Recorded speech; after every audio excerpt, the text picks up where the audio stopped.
L'homme ne vivra pas de pain seulement, mais de toute parole qui sort de la bouche de Dieu. Voici votre moment de méditation quotidienne.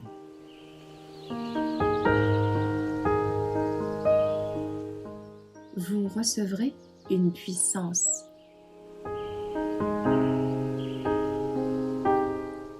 Un orgueil brisé, le 16 février.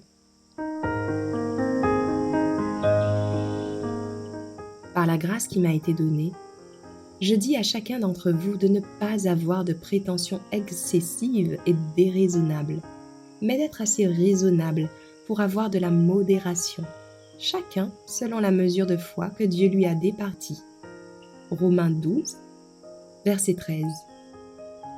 L'acceptation de la vérité est un des moyens de sanctification de Dieu. Plus nous comprenons clairement la vérité qu'il nous envoie, plus nous obéissons fidèlement à celle-ci. Et plus grande sera l'estime de l'univers céleste à notre égard. Plus nos efforts envers Dieu sont désintéressés, plus leur influence sera semblable à celle du Christ, et plus le bien accompli sera grand.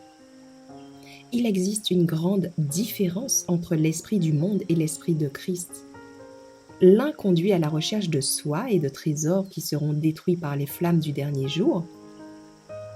L'autre conduit au renoncement, au sacrifice de soi pour obtenir les trésors qui ne passent point. Le Saint-Esprit, reçu par la foi, brise les cœurs obstinés. C'est l'âme et la puissance de la sanctification par la vérité. La source de la foi qui agit par amour et purifie le cœur. Toute véritable exaltation grandit de l'humiliation développée dans la vie du Christ, manifestée par le merveilleux sacrifice offert pour sauver les âmes qui périssent. Celui qui est exalté par Dieu doit premièrement s'humilier lui-même. Dieu a exalté le Christ au-dessus de tout nom qui puisse se nommer.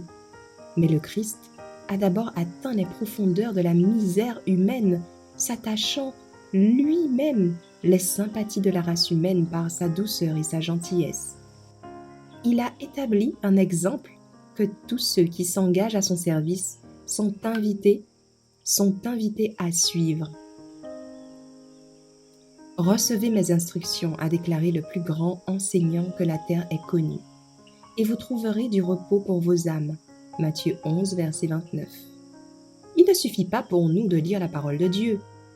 Les Écritures sont données pour notre instruction, et nous devons les scruter avec attention et diligence. Étudions la parole de Dieu, comparant une partie avec une autre. L'Écriture est la clé qui éclaire l'Écriture. Tandis que nous lisons, étudions et prions le grand enseignant. Le Saint-Esprit se tient derrière nous, éclairant notre entendement, afin que nous comprenions les grandes vérités de la parole de Dieu.